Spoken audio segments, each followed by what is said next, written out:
blessed and lovely morning to you, GIC viewers and listeners, within and beyond the borders of the Republic of Namibia, and a very warm welcome to your Friday morning edition of the Public Enterprises Information Sharing Session. As always, we are coming to you live and direct from the Government Information Center studio. For this morning, I am your host, Heleni Philippus Hamunyela.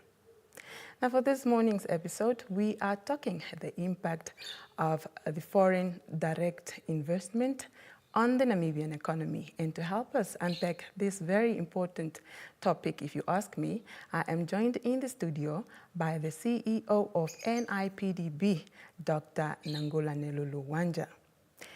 But as is the norm, before I can officially welcome her back to the platform, I'd like to extend a warm invitation to you, Namibia, to be part of this discussion by following the conversation on our social media platforms, where we are currently streaming this show live.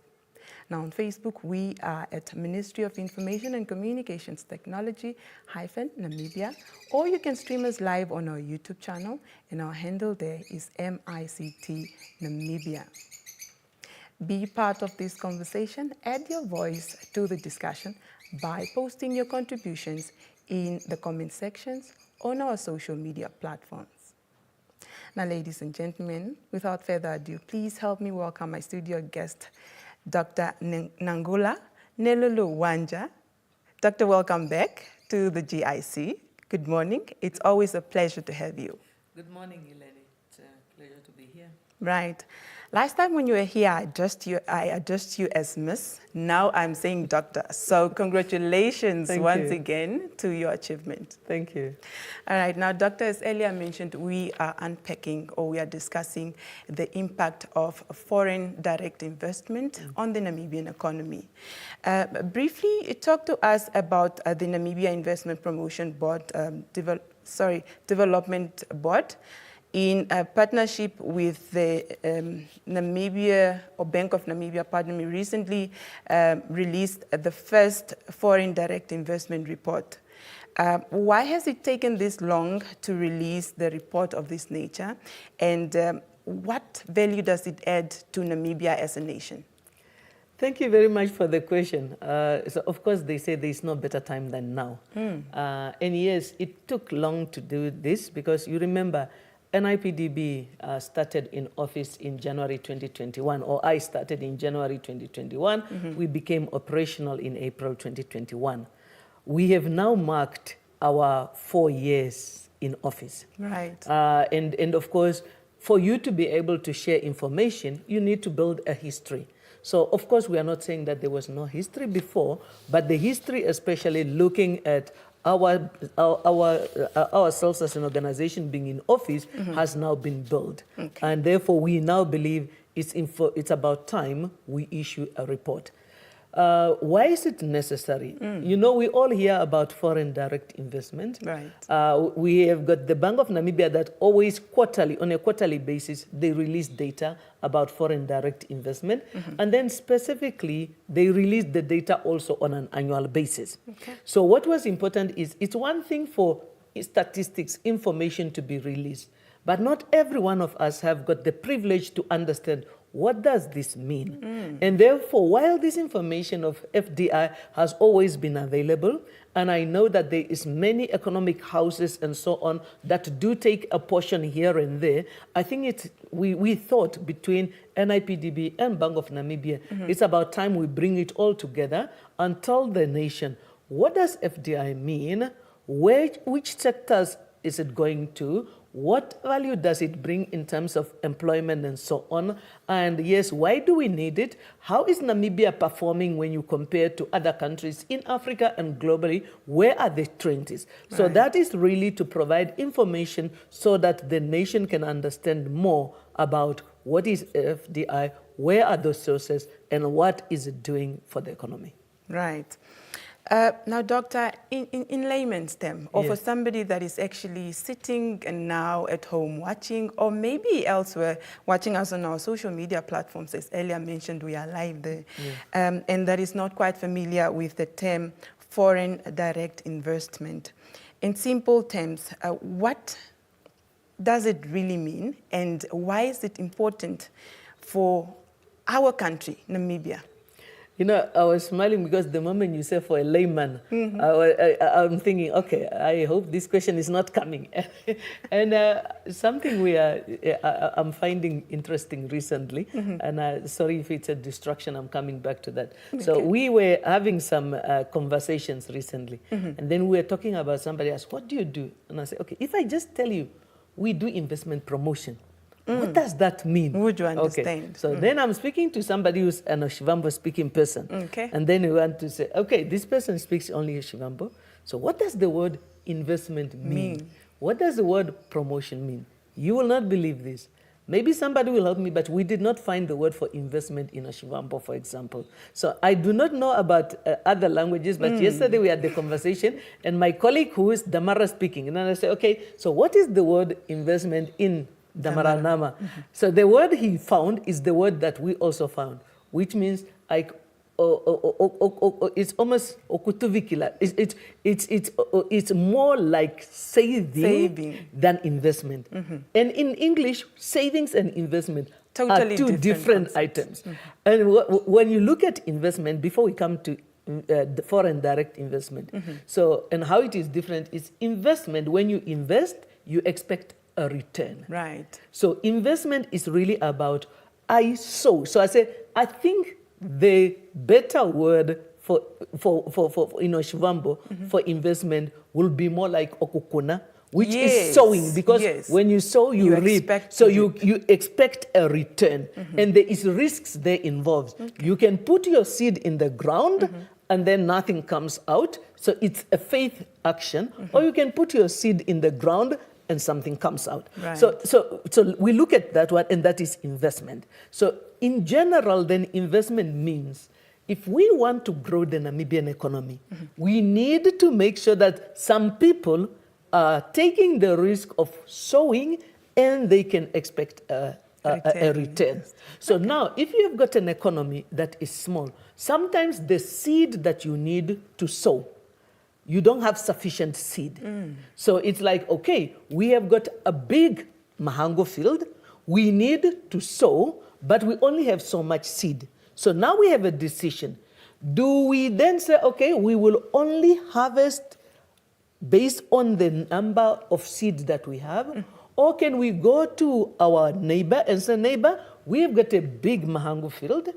We can only harvest this much, but we can also give this one for you to come and sow with us. And when you sow with us, there is some benefit for us, and then you can get your return. So it's almost like, okay, bring your seed to us, and then when you bring your seed, you invest here with us, and when you invest, we get the labor, so you will use only the people in our house. You don't bring your own people, because then if we are going to reap and there's money that is going to be paid, it's paid to the worker. So bring that money here, you invest it or you sow it in our field, it pays our salaries, it pays for our water, it pays for our electricity, it pays, and therefore we are now able to generate more from our field. And then when the harvest comes, you will get your share of the harvest. And therefore, foreign direct investment is inviting neighbors and others to participate in your economy or to participate in sowing in your mahango field and so forth. And I think that's where the fruit comes. So hopefully the layman might be able to understand. And I'm sorry if I'm using an Oshivambo analogy. I know we are a diverse nation. Right. And hopefully in every other tribe, we have got something that we use on how do we do sowing? What is the thing that we do to invest in order to get a return, or in order to sow, and in order to reap something? Right. That is more or less. What a way to simplify it. Yes. I think I now actually have a better understanding of, I probably also had a different idea of what it was, but now that you simplified it, I also benefited from this actually. I'm glad you benefited. Absolutely. Hopefully more people did. Absolutely. Yeah. I know they did. Now, Doctor, the FDI, as it's affectionately known, the Foreign Direct Investment Report provides a comprehensive analysis of foreign investment flows into the country, in our country, Namibia, and highlights the that Namibia has recorded 114.9 billion in FDI since 2021. Now, looking at the FDI trend over the past 10 years, what does this figure mean to us as a country and to NIPDP in particular? Yes. So if I can continue with this analogy that I was using. So Namibia now has got this country. It's a beautiful country. It's a country that is endowed with significant resources, whether they are intangible, whether they are tangible, whether they are raw materials, whether they are human capital, and so on. So now we have got a field that is huge, and of course, we need to have more people to. So it means if we want, let's start with, we have got challenges of unemployment and so forth. Right. And therefore, we want the economy of Namibia to grow. Economy of Namibia, when it grows, then it means we are more productive, we can create more employment, we can get rid of poverty and so forth. Right. But so looking at that one, the way you can grow economy, it's either government puts money aside, or individuals put money aside, Right. or somebody else put money aside. Now we look at Namibia and saying the opportunities and potential for Namibia, they are too big for us to rely on the capital and the money that we have. We need other people to come and do this. So we have over the years been doing something like this one. But if you look at the years before, let's say even about 2021, yes, FDI has been coming into Namibia. Especially up to 2015, we have had some higher level of FDI. Okay. But if you start with 2016, FDI has started to drop. 17 dropping, 18 dropping, 19, and this is before COVID. Yes. It was negative. 20, it was negative. What does that mean? It means that people that were even having their money in Namibia, they were saying there is greener pastures somewhere else Elsewhere. than Namibia, and therefore we are taking our money out of Namibia. So from invest it our own field, we are saying our own field was not productive enough. We are taking money and going to our neighbor. So money was leaving Namibia to go to neighbors. Whether it was our own money, it was leaving Namibia. Whether it is other people that previously put money in Namibia, it was leaving Namibia. Yes, there was still money coming in. So it doesn't mean that there's no money coming in. So what we're saying is we lesser report than on what a we- net basis. Okay. How much money came in compared to how much money was going out. So more money was going out than coming in. From 2021, money started on a net basis coming in. And the figures already for 2021, they were higher than almost of the figures of the previous years, probably up to about 2016. Okay. And then 2022, from there it just started increasing. 2022, 2023, 2024, more people are bringing their money in. So if we look, for example, at the figures up to where we have today, in the last 4 years, we have had more FDI come into Namibia on a net basis than almost like our entire history since independence. Oh, wow. Yes. Okay. Now, Doctor, what can we attribute the rising number or the figure that we just alluded to? Yes. So we know that oil and gas is making a significant contribution. So again, I was telling somebody recently, money does not flow into countries. Money does not flow into towns, cities, or regions. Money flows into projects. So you need to identify a field and saying, I will be able to cultivate mahangu, maize meal, something. So we can go around the world and tell people, Namibia is beautiful, bring money to Namibia. And they say, okay, I agree, Namibia is beautiful, I want to bring money to Namibia. Where do I put it? In what? Because again, it's about sowing. So where do I sow that money? So what has happened now in the previous few years, the oil fields, now we have got a company like Total Energies, companies like Shell, who have gotten projects of oil fields in which money is flowing. So FDI is money that is put to pay goods and services that are applied in the oil and gas industry. So yes, therefore we have seen oil and gas industry is attracting capital. We have seen that mining sector is attracting capital, but we have also seen that capital is coming into the agricultural sector, capital is coming into the manufacturing sector, capital is coming into tourism, and capital is coming into wholesale and retail. So yes, and of course there's many other sectors, but that is where projects in those specific industry sectors. And that's why then it's important what we do at NIPDB is saying, what are the sectors that Namibia can become better at compared to other countries, or at least whether we have got a comparative advantage, whether we have got competitiveness, how can we make sure that as a country we can have projects in Namibia that can compete globally to attract money into those projects. And that is where money starts flowing then into those projects. And yes, oil and gas has made sure that we have gotten an amount, but if we look at it, for example, in the data of 2024, less than 50% of the amount of money was not from oil and gas. It was from other sectors. So in about 2023, it was just over 50%. Over 50% was in oil and gas, but in 2024, more than 50% was from other sectors than oil and gas. So yes, oil and gas is making a contribution, but it does not mean that other sectors are not coming along. Okay, Doctor.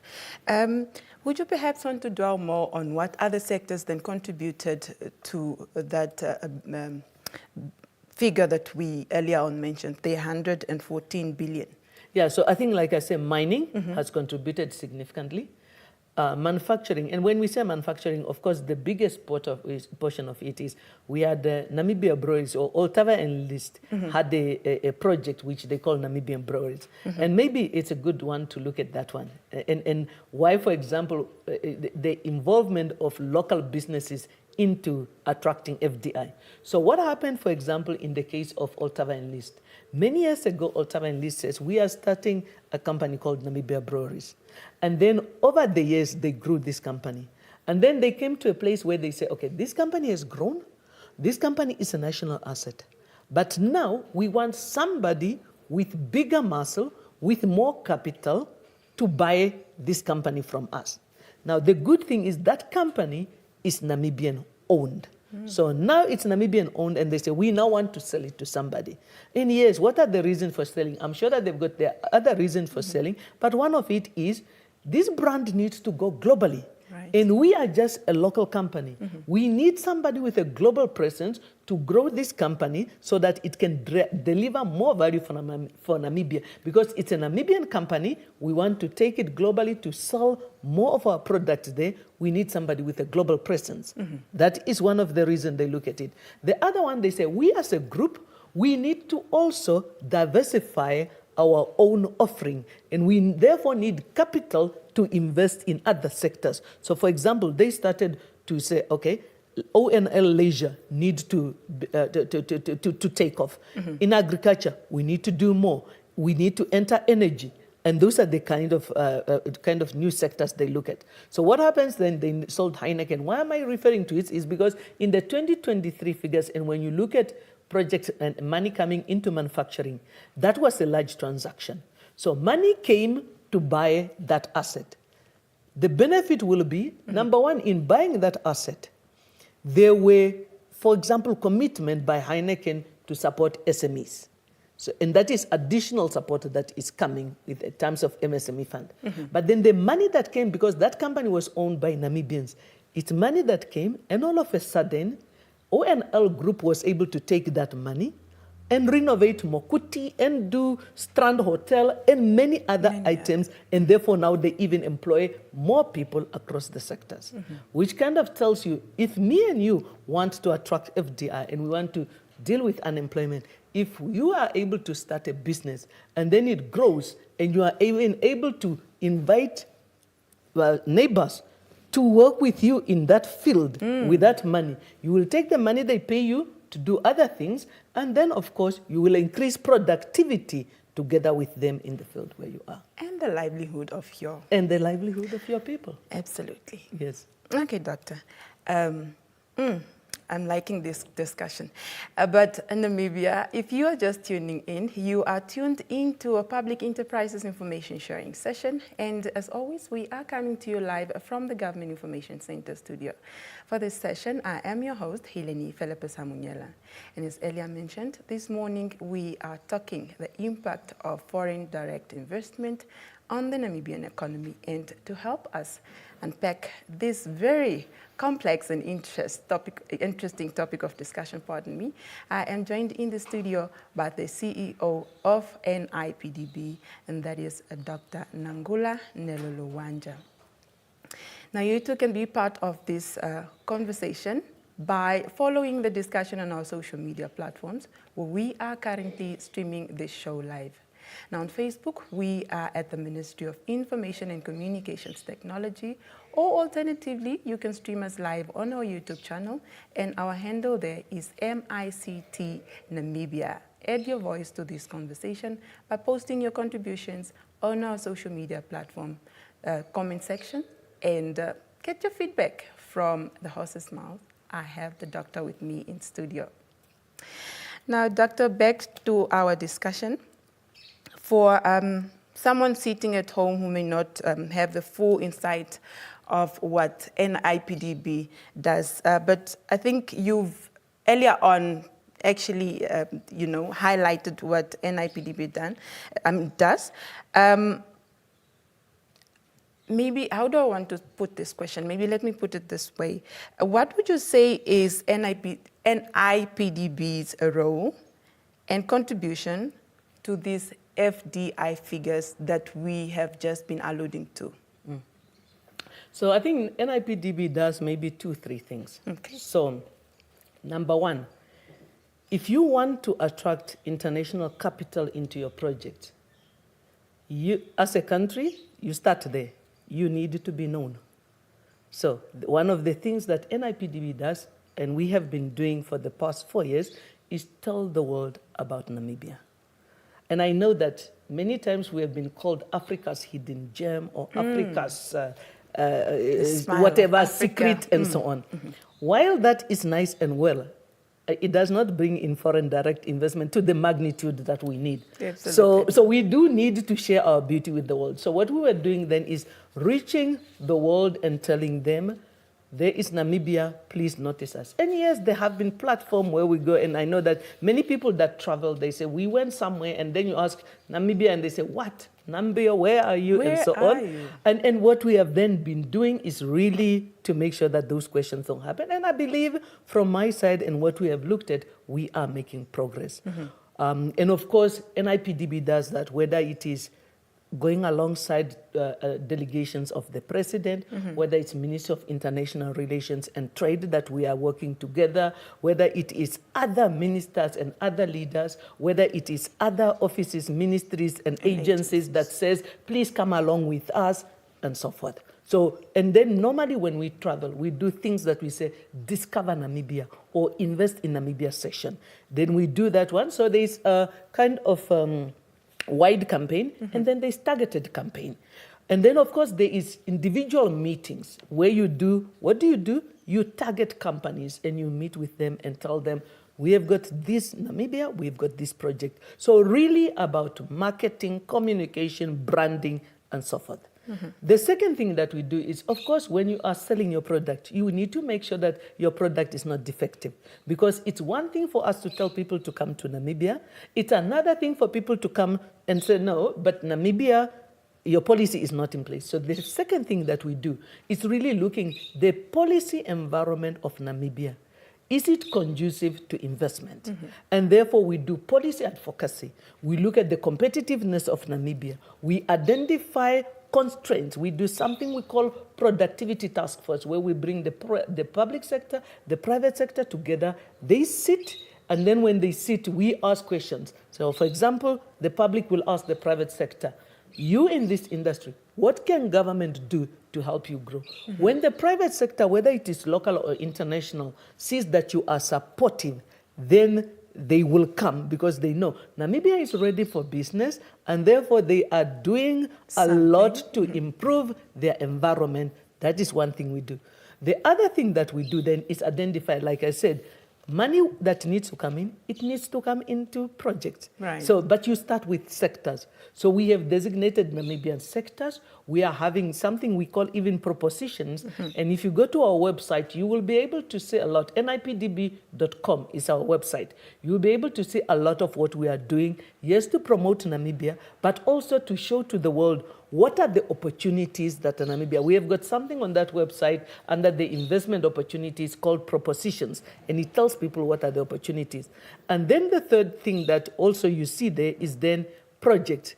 If there are projects, Namibian can bring their projects to us, and we showcase that project. There are also some projects on our website that are owned by Namibians who are looking for foreign direct investment, and we are able to showcase those projects on our website. So we do marketing, we do police advocacy and constraint and identification, and then we do specific project promotion, but then also targeted. So if you come to us with a project and you say you want investor A, we are having systems where we can see, okay, in the world, who are the people that invest in this type of project? Then we work with our missions, embassies, and say, we are coming to your country. Can you help us with meetings with this particular body and that particular body? And many times our ambassadors will even accompany us to those meetings as part of their economic diplomacy. So that is quite a number of work that we do. Now, there's some people who are saying, no, but NIPDB didn't do anything to the oil and gas. Shell was here and Total Energies was here. So the last thing that we do is remove not only constraints to specific industries and sectors, but to project. So if you have got Total Energies and they need to do something, you have got Shell, you've got a project we call Osino. You have even got a local investor for that matter who's saying, I need to do A, but I need a government certificate.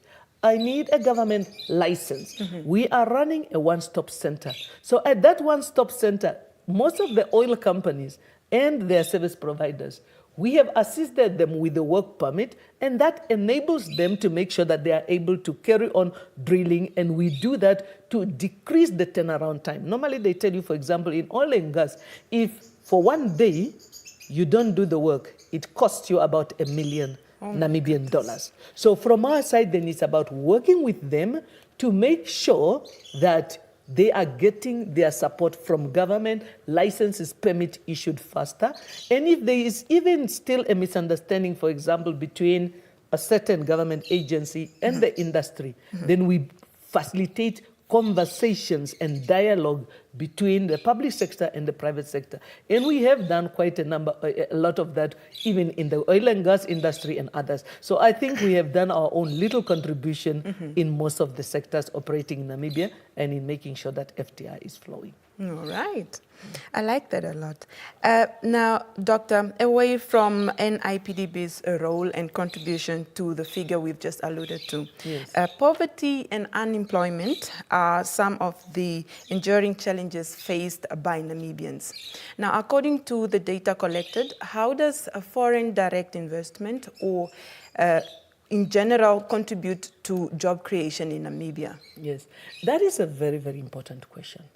And I know that many times people think it's all foreigners and foreign. So let's start there. Number one, if we have everything we need, then we don't need foreign direct investment. We can invest our own money, reap our own reward, and so on. But let me tell you a word. Even the largest countries in the world, the countries with the two largest economy are USA and China. Yes. They are looking for foreign direct investment. Absolutely. So we saw recently that President Trump went to the Middle East, and he was saying he came back with how much level of investment. He went there and he was talking about investment, Kingdom of Saudi Arabia, Qatar, UAE, and so forth. China is looking for foreign direct investment. So I think we need to make peace with the fact that investment, everybody is looking for investment, and yes, there is you look for investment, it must be targeted. Now, one thing I acknowledge is that in Namibia, we have not always been targeted for investment. What happens? We have been almost like passive recipients of foreign direct investment. Right. Therefore, we were not directing investment. Investment was finding us. And the challenge, what was the challenge is, people that want our natural resources, people that want assets, easy things that we can do, they find us and they say, Namibia, you have got sun, you have got wind, you have got water, you've got land. We want to do green hydrogen here. Right. And we say, okay, what do you want? License, get it. Okay, and then somebody comes, Namibia, it looks like you were close to Brazil. There could be oil here. What do you want? License, we give them. Oh, Namibia, do you understand what I mean? I hear so you, people were coming and we were just sitting and we were not driving. I think when the president created NIPDB, the late president, his point is we can no longer be passive recipient of FDI. We need to direct FDI where we need it. Right. So yes, we are not going to say no to FDI that is coming unsolicited. Let it come. But what we will need to do is do things. Is ask them a few questions. But then also, so it's about two things. So what do we do at NIPDB? Number one, somebody comes to us and say, okay, I want to come and invest in this. I tell people, if you come to me and you say, you are foreign, I want to invest, I ask you three questions. Question number one, who are you? What are your credentials? Are you able to do what you're telling me to do? Have you done it before? Do you have any criminal record? So that is due diligence. Absolutely. Then when I say, okay, good, I can talk to you. So yes, and it takes a bit of time. So we cannot just be in a hurry and, oh, yeah, it's foreign direct investment. No, I need to make sure that we are not just welcoming unwanted aliens and so on. So I need to know that person. And then the other question that you do is, what you're coming to do, is there space for me to do it? So some people say, like somebody was challenging me recently, oh, you brought people who are competing with us in retail. I said, please tell me one retail that we as NIPDB brought to Namibia. Right. No, but I said, exactly. It's not a need. So if somebody comes and tell me they want to do retail, I say, sorry. We are already saturated. The economy is saturated. We don't need any more person to do that. So that's it. So who are you? And then the second thing is, what do you want to do for Namibia? What is the level of investment that you are bringing in? What are you bringing it in to do? How many people will you employ? How many MSMEs will you give an opportunity? So what will be your unique contribution to Namibia? Why should we listen to you? If I like that answer, then I say, how can we help you?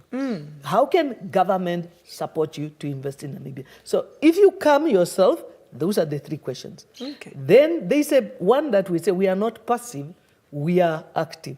Now the one is where we identify and we say, you know what? Agriculture, we have got a lot of arable land from Zambezi up to Kunene side. That is actually some of Namibia's most arable land. Zambezi, Kavango East, Kavango West. We have got arable land. We have got rivers. Do you know where our highest level of unemployment in Namibia is? In those regions, starting with Zambezi, Kavango East, Kavango West, going Ohangwena and so on. Right. So now we are seeing investment is flowing into Namibia. But it's coming to Windhoek, it's coming to Ludert, it's coming to Erongo. That is what is in that data. Right. Now we're saying we need FDI to flow to other regions. Absolutely. So because we need FDI to flow to other regions, we need to actively and proactively identify investment projects and invite people to invest in those projects. And therefore answer the questions that we need. And that is the one thing that we do. And therefore, for example, we are going now to regions and asking regions, we want to make sure that FDI is coming into your region or investment for that purposes. There is high unemployment in Zambezi and Kavango East and Kavango West. Let's start there with that region. Right. Why would we have water and arable land and there is significant demand for some of the product, whether it is our own demand by that is used, for example, in drought relief, whether it's international demand, but we import food. That's number one. Number two, we do not export what we can export. What can we do? We need to work in the region across working with traditional authority leaders who own land, working with regional councillors, working with the governor, working with the business community to identify projects in those regions so that we can invite neighbors to come and help us to plow our mango fields so that we can have more harvest. And that harvest will be for the benefit of all of us. All right. Now, Doctor, I've come to know that NIPDB is actually so much engaged in regional tours. Is this part of the effort that you've just alluded to now with regards to you doing so many regional tours like to the north and so on? Yes. So that is it really. So in 2022 already, we started with our regional tours. Because yes, number one, of course, yes, we are in Windhoek. And we need to make sure that one of the things that, again, the president has asked to do is to make sure that investment is going to all regions. Right. And therefore, we need to identify what are the profile of every region. So what happens in 2022, we visited the Karas region, we visited the Hardap region, and then in 2023, we went to Erongo. And somebody will say, why are you doing one region at a time? For us, it's not about, oh, we want to show off we were there. We want to do something proper if we go in there. Make sure that it's something engaging. Number one, we need to be able to take something to the people. We cannot just say, oh, we are here, we want to talk. We need to take a message. So why did we start with those regions? Especially in the south. At that time, we know that green hydrogen is something big. Oil and gas is something big. And therefore, we needed to start there because activities are happening there. And you probably still see most of our teams going there because we want to make sure that the small businesses in those regions are not left out. So, and then of course, Erongo, because there's a lot of activities there. Last year, we went to Kunene at the beginning of the year, and then we went to Zambezi, we went to Kavango East and Kavango West, and then just a few weeks ago, we then took all regions, starting with Ohangwena, going through to Omsati, Oshana, and Oshikoto region. And there, it's really about what is the flow of investment into your region? Right. How can we work together to increase that flow of investment, both local and foreign investment? Who are our partners? So when we went there, we meet first four critical stakeholders. Of course, first, of course, it's working with the governor, and then we meet the regional leadership. And the regional leadership is really about, they own the region. They need to coordinate the region. And together with the office of the Chief Regional Officer, we need to put together a profile. So what we are saying is that going forward, we want to have a profile for each region. We want to make sure that we market that profile on our website. And to the extent possible, we even want profile for cities, towns, villages, whoever thinks that they've got a profile that they can promote investment in their own constituency. Right. Then we want to work with them to put that profile together and identify what is your unique offering as a Namibian constituency. So we do those profiles, and therefore, with the office of the Chief Regional Officer, now that Chief Regional Officer need to make sure that the engagement are inclusive. So what we then do as another stakeholder that we meet is meet the business community. Right. The business community, again, investments come into project. They don't come outside. And businesses, they need to initiate projects. So we identify what are their challenges. How can we support them? Where do they see investment for opportunities and otherwise? And we have the conversation.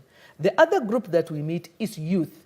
And youth, we have met quite a number of youth. Some of them are still at school. Some of them are at university. Some of them are working. And what are their aspirations? What does investment mean for them? Which sectors are coming up, and are their studies aligned to what is happening in the economy? And we do something there, we call it Ohungi, and it's really about I was just going to mention that now. Yes, so we come together and have a conversation. Okay. The final group, and especially why we did this one, especially in the northeast and northern region, is because there is a lot of arable land. That arable land is communal, and it is under the leadership of traditional authorities. Yes. So what we need to do is make traditional authorities understand that land is a factor of production. Absolutely. And if they want to create employment opportunities and business opportunities for their people, the one lever they can pull is land. Absolutely. And therefore, they need to almost like respect land, be good stewards of land, and actually they can also become investors in their own land that is under their leadership. So the point then with them is, how can we work with them to support them to identify land in their area that can be used for investment opportunities, where they can also earn some lease, or they can also become shareholders? Because you know, one thing, for example, with the traditional leaders, they don't earn a lot of income. Absolutely. And they are serving voluntarily. And now, there is no incentive for them.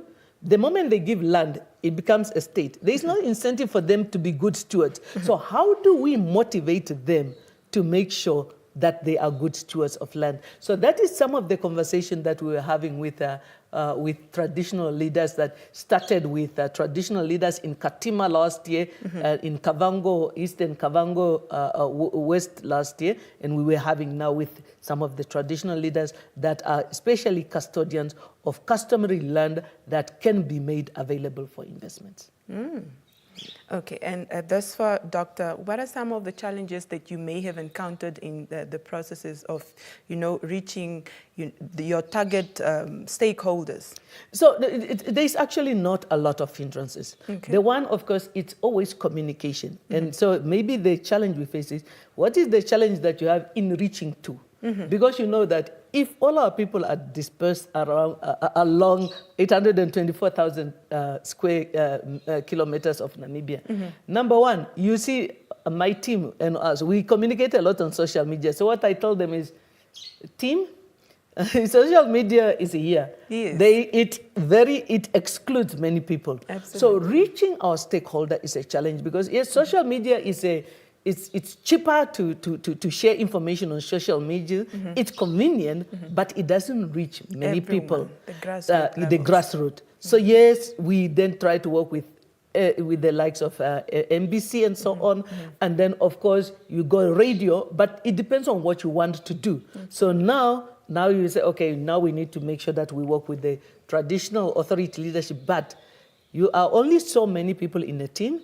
You've got only so many hours to travel the whole of Namibia to make sure that you reach your stakeholders. I think that is the main item. And then, of course, the second one is, again, I was telling you, investment promotion. What does that mean? To translate what we are doing to our people in the native languages, yes, so that they can appreciate it, is a challenge. Now, if I'm translating it to a Shivamba person, it becomes easier. But I wish I can speak Damaranama and Herero and Sherero and German and Afrikaans and Silozi, so that I can explain to everybody in their own language. So we need then, one of the things that we need to do is to translate most of these materials to our people so that they can see what does that mean for them and how can they participate. Absolutely. That is something of interest. We can look at other things that is happening at national level, but I think reaching people is a challenge, and reaching them physically, but then also communicating with them. Absolutely, Doctor. So maybe we must embark on a national program of, translating then this investment. It's a complex one. It is. But I think when somebody understands the term in their own indigenous language, yes, they can also then, reflect back and apply it to their environment. 100%. All right. Yeah. Now, Doctor, the small to medium businesses are known to be the cornerstone of every country's economy. And Namibia continues to attract particularly foreign investors to set up their operations here. How do we then ensure that the small businesses are well positioned to benefit from these key investments? Yes. So I think maybe that, many people still wonder, why did the late president give MSME mandate to NIPDB? Right. Many people wonder, and there's a lot of debate to be had there. Some people agree, some people disagree, and so on. And I say, look, there's two things. Number one, if you look at NIPDB and what other people are doing in other countries, it is more about economic development than about investment promotion. And I think that's what we need to get. Economic development than about investment promotion. And economic development means for the government to develop the economy, they need the private sector. And therefore, it's about private sector development, and it's about business development. So government needs to make a deliberate effort to support the growth, the productivity, and the development of the private sector. And I believe putting somebody like NIPDB in place is about government's effort to support the growth, the development, the productivity of the private sector. Right. And who is the private sector? Private sector is made up from micro businesses, small to medium to large enterprise. So it is actually a chain of saying you start at micro and you become a large investor. Right. And therefore, if you say, okay, split it, one is there, will you make sure that the formulas are put together? So again, what I tell people is, small businesses are investors. And we need to get it in our mind that MSMEs are investors. Because when you want to start your own bookshop, you need to have certain capital. Absolutely. And that capital is sowing. You are an investor. And we need to start appreciating our small businesses and treat them like investors. So because they are investors. So I think that's one thing of saying, yes, they are small businesses. They have got unique challenges, unique needs, and therefore we need to have unique solutions for them, but they are as much an investor as a big investor. Right. So you need to have the same formula. That is number one. The second one, without small businesses, investment means nothing. So let's look at this one. Okay. If you look at the FDI report that you're talking about, the total numbers of people that are employed there, it's just over 60-something thousand. Of course, we know that that number has grown significantly to recover from COVID. So it's probably, we know that before COVID, it was 50-something thousand. And that is based like about 2019. So we are sure it went down during COVID, but it recovers and now it's about 60-something thousand. Okay. That is what they call direct jobs for FDI. Now, the studies have found in Namibia that what they call a multiplier effect, for every FDI job, you create 2.5 other jobs. So which means about more than 200,000 jobs in Namibia are supported by FDI. So if we look at informal sector, small businesses, we need them because without them, FDI multiplier effect will not work. So as much as we appreciate the 60,000 jobs that FDI brings, we are more appreciative of the 2.5 additional jobs per one FDI jobs that come to support our MSMEs and everybody else who's looking out for them. So without those small businesses, investment means nothing for the country. And yes, without investment, these small businesses will not thrive. So you need them. Now, for example, why you then have a MSMEs focus that we have is if we as NIPDB need to make sure that FDI is getting real value for Namibia, we need to make sure is there skill transfer. And that's why we have got that's why we have got a skills department.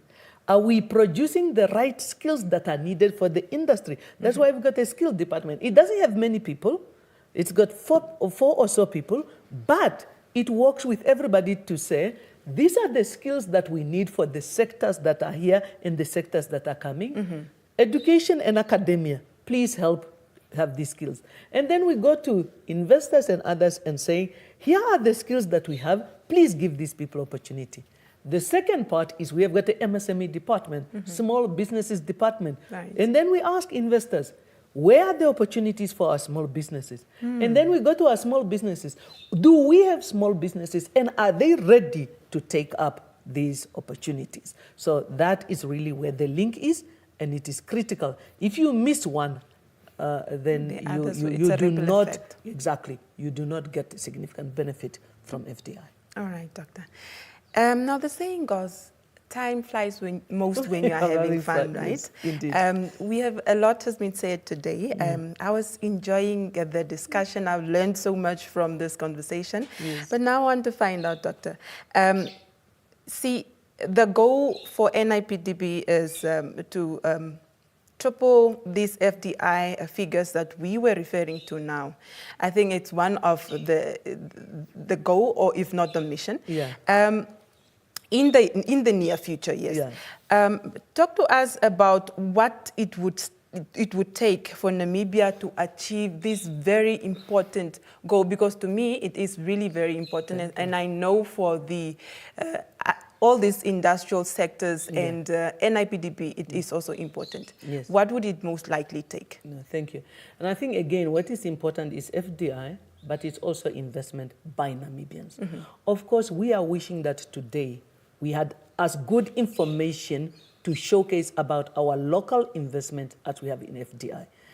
Why it was easy to find information and report on it on FDI is because the Bank of Namibia, every money that comes into Namibia goes through the Bank of Namibia, and it is traced from source up to where it lands. And therefore, that helps us. Money that is about investments happening in the economy, we don't have a track for that. And normally, I'm an auditor, so we call it audit trail. We don't have an audit trail for money that is invested in the Namibian economy by Namibians, because there is no requirement for them to report their investment anywhere. So I'm hoping that one day we will have that. And we don't want to put a requirement and a burden on Namibian people. Absolutely. But hopefully we will have one day a self-declaration system that can help us to show value and appreciate local investments. All right. But then, of course, coming now to your question of saying, what do we need to do to increase this figure for both local and foreign investment? Yes, there is quite a number of things. Number one, we need to be deliberate. Where are the projects? So one thing that I appreciate with this government that we have today, they are very visionary. So there is a document that Her Excellency called the SWAPO Party Manifesto Implementation Plan. Right. So that plan is deliberate. I feel like, wow, my job has just been made easier. Yes, because now the president is clear as to, here are my priority sectors, here are my enabling sectors, this is how much money I want to put here, I want private sector to support me here. That clarity was just like hitting the jackpot. So that is good for us. That is one thing that we needed to do. And therefore, that vision, that clarity, that focus, the energy to push is a great one. It's almost like, thank you, Madam President, for that one. And thank you for the ministers who are driving it. It is going to make our job easier. All right, now, Doctor. For us to achieve that one, now other things need to happen. Yes, we need to work on skills. Yes. So we are busy working with skills and trade for trade and economic diversification. Okay. Yes, we need to support MSMEs. Again, government has done something good. They've come up with something they call the Youth Empowerment Fund. Because again, if foreign direct investment come and our people do not have money to participate so that they can provide goods and services, it doesn't help. So government has made money available for young people. That is good. Okay. So now other things that we need to do, we need to address the policy gap. Again, the SWAPO Party Manifesto has identified certain bills that need to be fast-tracked. I believe government is working on that one to see if they can complete in their first 100 days in office. Yes. Policy, closing the policy gap is important. Okay. We need to close that gap. Making land available for investment, it's critical. We need to do that. Lowering the cost of doing business. And the cost of doing business, it starts with cost of electricity. If we want to do mineral beneficiation, and if we want to do manufacturing, the cost of electricity cannot stay at the same level where it is. We need to cut the cost of electricity and the cost of input. So electricity is not the only input. There are other input. We need to deal with the cost of doing business. Okay. The other thing that we need to do is to drive a service-oriented culture. So sometimes we as public servants, it takes us 4 years to deal with a matter. And you feel like, I will find it tomorrow. Unfortunately, they say time is money. Absolutely. And the time is money. Time and especially is money. in the investment cycle, if you keep an investor waiting forever, you are not the only one who needs them. Elsewhere. Somebody needs them. So maybe I can give you those 4 things. It's really about being purposeful, it's about being clear, it's about knowing what we want. It's about enabling our people, whether they are business people, whether they are skills, to be able to participate, empowering them, training them, developing them, like government making money available for youth and graduate programs. It's about closing the policy gap. So maybe there are 5. It's about closing the policy gap. It's about reducing the cost of doing business. And it's about improving our turnaround times. Absolutely. If we do those 5 things, I'm sure that there's many others, but let's start today with those 5 things. Absolutely, Doctor. So overall, it's creating a conducive investment environment Yes. for our foreign investors and also local investors. 100%. All right, For Doctor. our business community, we just pull it, do that for our business community, and we are there. Absolutely. Yes. Doctor, we have run out of time, unfortunately. Really? Yes. Yes. But I want to give you an opportunity to have your final remarks on, this discussion that we just had, whether the foreign direct investment or the local investors. I want to give you this opportunity, but before that, I'd really, just because we've run out of time, want to thank you so much for gracing us with your presence here at the GIC. We always appreciate that. Every time we knock at your door, you are ready to come and, educate us at the GIC. Thank you so much. We really highly appreciate. But I want to accord you this opportunity to have your last. Thank you very much, Eleni. It's always a great honor and pleasure to be here. I think really what we tell is that we are Namibians. We love this country. We have got a team of very dedicated Namibians working very hard alongside a good number of public servants to make sure that we address the social injustices in this country. Unemployment is real. Poverty is real. Inequality is real. Right. We must not lose sight of the fact that foreign direct investment, so it's like, why are we doing what we are doing? And therefore, it's not about foreign direct investment. It's not about local investment. It's about how do we stimulate our economy to grow so that we are able to make sure that we bring an end to these challenges. We want to wake up where any Namibian child, whether she or he is a school leaver, whether he or she is a university graduate, and they say, I want a job today. They should not take 4 years to go from interview to interview to interview looking for a job. We want opportunities to be here so that they can be absorbed into the economy and become productive members of society. That is what it is all about. Absolutely. Thank you. Thank you so much, Doctor. I think in the words of our Excellency President, she said that we are too few to be poor. Very much so. We are too few to be poor. Yes. I like that. Doctor, thank you so much for your time. Pleasure. Thank you so much for speaking to us this morning. We truly very highly appreciate it. It's a pleasure. Thank you. All right. Namibia, that also concludes our discussion for this morning. Thank you so much for tuning in this morning. Until next time, from myself, Eleni Felipe Samuela, and the entire GIC production crew, take care.